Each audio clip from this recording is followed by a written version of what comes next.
leaving, we were at least an hour and a half behind going through security. And they said, oh, don't worry. They said, they just hold the planes up until everybody's through, right? There's no real timeline for much going on there, so it's actually rather interesting. So, this is actually, when we arrived at the plant, actually this is Napoleon Zombay's office. And Napoleon is the gentleman that was really behind how Nourish the Children Long got started, the Vita Meal, because he wanted to stop children in his country from starving. It's one of the poorest countries in the world. And if you can understand that one child dies something like every 6 seconds, we can't even comprehend it, can we? You know, because we have so much in this country. And so it's not about the plan, the program, or the project, it's about the people. And this was really cute about his office, is that it's the problem center where he handles the things, right? And one of the people on the trip said we should call it the solution center. So this was actually as we're about to go into the plant. And this is where they actually store the corn and the soy that they have harvested, that they're now going to make the Vita Meal with. This is where they've actually have cleaned the corn and the soy and things like this. They have very, very rudimentary kinds of tools. And I sat there as I was watching it, and now they've actually, this is like a cement, what do you call them, John? Mixer, thank you, cement mixer. And it's mixing the vitamins and in with the food, right? And I'm looking at all of these things and I'm going, well, you know, if they automated, you know, they could make so much more. And I'm realizing, well, if they automated, these poor people would be out of a job and we haven't solved the problem. They have to start from, you know, bare basics to start giving them a life, right? And so here they are, they handbag each bag, weigh each bag as they're putting into the food into each bag. It's just staggering to see what they go through. So this, I'm not sure if this is going to come live or not.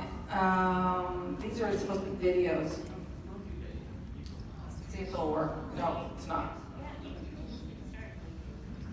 But it's not going. Anyway, that's it.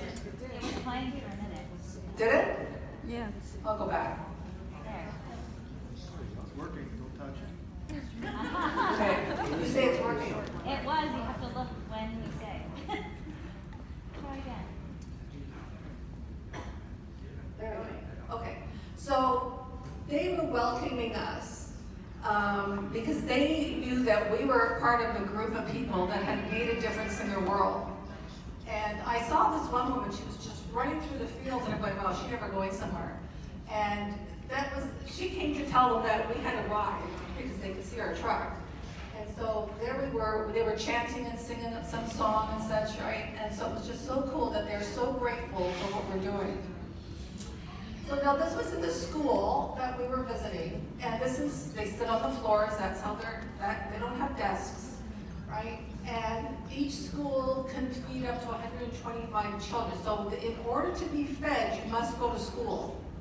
And so this is actually now encouraged children to be sent to school. It also has the girls going to school because now they're going to get a meal. Whereas before, unfortunately, they would not be sent to school because they couldn't afford for them to go to school.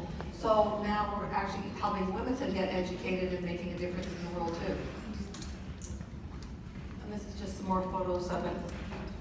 And there was a little guy that, you know, just looks so cute. Now this one here is, unfortunately you're not going to get the sound, I guess, but she was saying her ABCs and they're being taught in English. So that they can have some better microphone. Battery, did I touch something?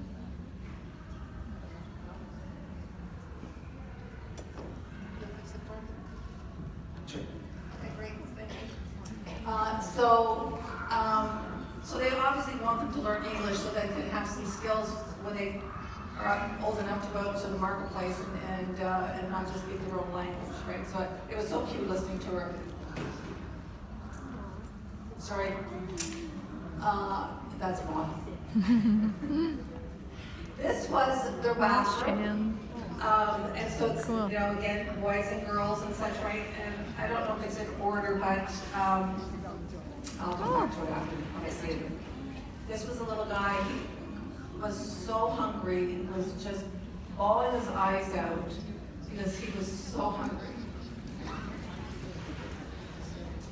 So what had happened here is in this hut, we were actually cooking the Vitameal, and we then set up this human chain that would take the plates of bowls of food into the school for the children to be fed. And so they were each going to get a bowl. That was in the hut where the food is being cooked. This is, you know, it's like your porridge with Vitameal is like in Malawi, they're actually getting a corn meal. It's made with corn and soybean, whereas the one that you're seeing here in Canada, it's made with rice and lentils. So it depends on the country that the food is going to be within what works with their culture.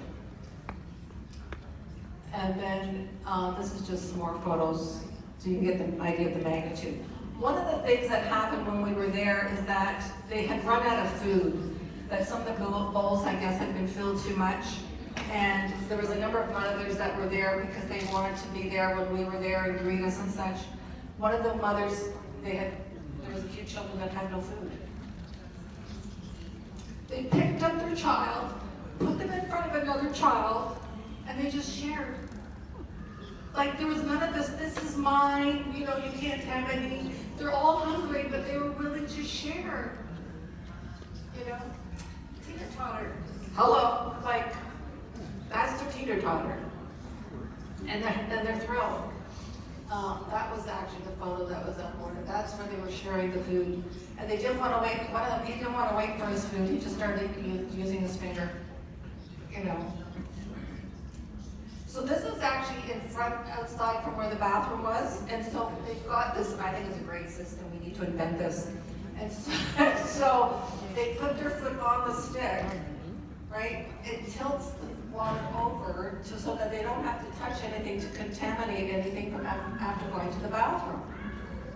Brilliant, right? But they're being taught all these things for hygiene. They line up to wash their hands and such, right? So that before they eat, they're going to wash their hands after they've been to the bathroom. It's amazing. So now this is the building that we sponsored for New Skin Canada in Safi. So now it's a different day. We're now in Safi, where it's the School of Agriculture for Family Independence. And what's significant about this